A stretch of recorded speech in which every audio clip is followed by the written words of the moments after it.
नमस्कार दोस्तों, आप सभी का आपके अपने YouTube चैनल सनातन धर्म में हार्दिक स्वागत है।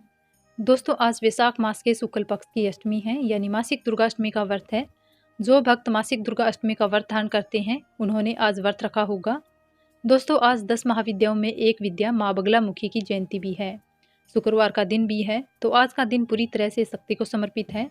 तो आज शाम के समय सभी को, जो भी गृहस्थ आश्रमी है, सबके लिए आवश्यक है कि शाम को विधि विधान से माँ लक्ष्मी या माँ दुर्गा की या माँ बगलामुखी की पूजा आराधना करें। और बिल्कुल भी ज़रूरी नहीं है कि आपने व्रत रखा है या नहीं, बिना व्रत किए आप सभी को ये कार्य करने हैं।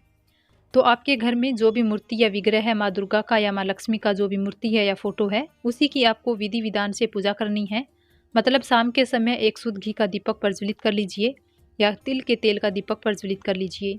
आज के दिन प्रयास कीजिए कि कलावे की बाती का आप प्रयोग करें। बाती प्रज्वलित करने के बाद, यानी दीपक प्रज्वलित करने के बाद, उसमें आपको डालना है 2 लौंग और 2 हरी इलायची। ये दोनों चीज़ें डालनी हैं।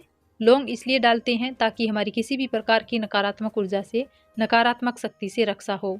और इलायची इसलिए डाला जाता है कि घर में माँ लक्ष्मी का आगमन हो, घर में माँ लक्ष्मी का स्थिरवास हो। तो दोनों ही चीज़ें आपको डालनी हैं, 2 लौंग और 2 हरी इलायची। लौंग फूल वाले होने चाहिए, इस बात का ध्यान रखिए। पूजा के बाद अगर ये चीज़ें बच जाती है तो दीपक ठंडा होने के बाद जो लौंग और इलायची है जो बचती है, उसका विसर्जन कर देना है। चाहे जल में विसर्जित कर दो या घर में ही मिट्टी में दबा दीजिए। तो घर के मंदिर में दीपक प्रज्वलित कर लीजिए। जो भी आपके पास पूजा की सामग्री है, उसी से माँ दुर्गा की, माँ लक्ष्मी की, माँ बगला मूर्ति की पूजा करते हुए, उनका ध्यान करते हुए पूजा आराधना कर लीजिए। और अगर आपके पास लाल पुष्प हो तो आज के दिन माँ दुर्गा को लाल पुष्प अवश्य अर्पित करना चाहिए। इसके अलावा वहीं बैठकर ओम ऐं ह्रीं क्लीं चामुंडाय विचे इस मंत्र का जाप कीजिए। और मंत्र का जाप आप अपनी इच्छा अनुसार कर सकते हैं, 11 बार या 108 बार, जैसे भी आपकी इच्छा हो उतनी संख्या में आप मंत्रों का जाप कर लीजिए। और अगर आप शत्रुओं से परेशान हैं, नौकरी व्यापार में बहुत अधिक परेशानी आ रही है, मतलब किसी भी प्रकार की आपको परेशानी है और किसी भी प्रकार की आपकी मनोकामना हो, उसे पूर्ण करने के लिए आज माँ बगलामुखी का ध्यान करते हुए आपको ये उपाय करना है। 2 साबुत हल्दी आपको लेनी है। साबुत हल्दी लेकर माँ बगलामुखी का ध्यान करते हुए आपको माँ दुर्गा या कोई भी मूर्ति जो शक्ति के स्वरूप में आपके घर में स्थापित है, फोटो है, तो फोटो के सामने भी रख सकते हैं। ये दोनों हल्दी माँ बगलामुखी का मन में ध्यान करते हुए चरणों में अर्पित कर दीजिए माँ दुर्गा के। इसके बाद आप पूजा कीजिए, जैसे कि आप धूप दीप अर्पित कीजिए, पुष्प अर्पित कीजिए, नैवेद्य अर्पित कीजिए। जो भी आपके पास भोग स्वरूप है, भोग की सामग्री है, भोग में अर्पित कीजिए।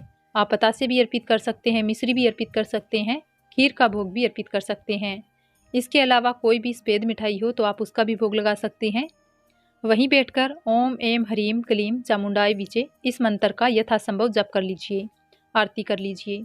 इसके बाद माता बगलामुखी से, माता दुर्गा से अपने मन की परेशानी कहिए, मन का कष्ट कहिए और उनसे प्रार्थना कीजिए कि आपकी जो भी परेशानी है शीघ्र ही दूर हो जाए, आपकी जो भी मनोकामना है पूर्ण हो जाए। इसके लिए माँ दुर्गा से, माँ बगलामुखी से, माँ लक्ष्मी से आराधना कीजिए। और अब आपको पूजा पूर्ण करने के बाद 2 हल्दी उठानी है। दोनों हल्दी उठा लीजिए और दोनों हल्दी में एक हल्दी किसी भी दिन जल में प्रभावित कर सकते हैं और एक साबुत हल्दी आपको अपने पास रखनी है। जब तक आपकी इच्छा पूर्ण नहीं हो जाती तब तक वो हल्दी आप अपने पास रखें, लेकिन एक हल्दी जो आपके पास है आप किसी भी दिन बहते जल में प्रभावित कर दीजिए। और जो एक हल्दी आपके पास है वो आप किसी भी दिन बहते जल में प्रभावित कर दीजिए। और एक साबुत हल्दी आपको अपने पास संभाल कर रखनी है। मतलब आप चाहे तो अपने पर्स में रख सकते हैं या फिर आप अपनी अलमारी में रख सकते हैं। अगर आर्थिक रूप से परेशान हो तो अपने गले में, तिजोरी में रख सकते हैं। माँ बगलामुखी का आशीर्वाद मानकर ये हल्दी हमेशा अपने पास रखनी है। इस उपाय को कीजिए, निश्चित ही आपको लाभ होगा। जो भी कोई आपकी परेशानी है या कोई विशेष धन प्राप्ति की मनोकामना है, विवाह की, तो आप ये उपाय कर सकते हैं। तो पूरे विश्वास के साथ कीजिए, निश्चित ही आपको लाभ होगा। यह उपाय आप शाम के समय 6 बजे से लेकर रात के 11 बजे तक कर सकते हैं। रात्रि में ही शक्ति की आराधना की जाती है, तो संध्या काल से लेकर रात्रि में किसी भी समय आप यह उपाय कर सकते हैं।